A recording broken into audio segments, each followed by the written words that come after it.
இனிமே கண்ணை மூடிட்டு கடலை எண்ணெய் வாங்கலாம். ஏன்னா மந்த்ரா கடலை எண்ணெய் இதயத்தின் தயாரிப்பு. வறுக்க பொரிக்க ஏன் எல்லா சமையலுக்கும் மந்த்ரா தான். மந்த்ரா கடலை எண்ணெய், அபார ருசி, ஆரோக்கியமான உடல் நலம். இந்தியாவில் நாளுக்கு நாள் மக்கள் விமானத்தை பயன்படுத்துவது அதிகரித்து வரும் நிலையில் பாதிக்கு பாதி விமானங்களில் தொடர் தொழில்நுட்ப கோளாறு ஏற்படுவதாக ஆய்வில் தெரியவந்திருப்பது கடும் அதிர்ச்சியை ஏற்படுத்தியுள்ளது. விமான பயணிகளின் பாதுகாப்பை உறுதி செய்யும் விதமாக விமான ஒழுங்குமுறை ஆணையமான DGCA ஆண்டுதோறும் இந்த ஆய்வை நடத்தி வருகிறது. கடந்த ஆண்டு முதல் மேற்கொள்ளப்பட்ட ஆய்வில் மொத்தம் 754 விமானங்கள் பரிசோதிக்கப்பட்டன. இதில் 377 விமானங்களில் மீண்டும் தொழில்நுட்ப கோளாறு ஏற்பட்டு வருவது தெரியவந்தது. இந்த மோசமான பட்டியலில் ஏர் இந்தியா, இண்டிகோ நிறுவனங்களே முன்னிலையில் உள்ளன.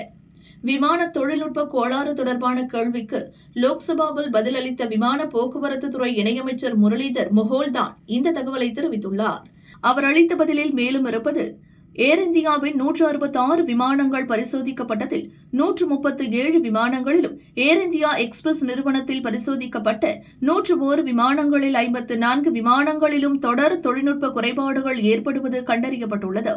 அதேபோல இண்டிகோ விமானங்களை பொறுத்தவரை 405 விமானங்களை பரிசோதித்ததில் 148 விமானங்களில் தொடர் பழுது ஏற்பட்டுள்ளது. ஸ்பைஸ் ஜெட் நிறுவனத்தில் 43 விமானங்களில் 16லும், ஆகாசா ஏர் விமானங்களில் 14 விமானங்களில் தொடர் பழுது ஏற்பட்டு வருவது கண்டறியப்பட்டது. இதுகுறித்து ஏர் இந்தியா உயரதிகாரி ஒருவர் கூறுகையில், ஆய்வில் கண்டறியப்பட்ட பெரும்பாலான குறைபாடுகள் இருக்கைகள், உணவு தட்டுகள் மற்றும் திரை வசதிகள் போன்ற பயணிகளின் வசதி சார்ந்தவைதான். இவை விமானத்தின் பாதுகாப்புக்கு எந்த அச்சுறுத்தலையும் ஏற்படுத்தாது என்றார்.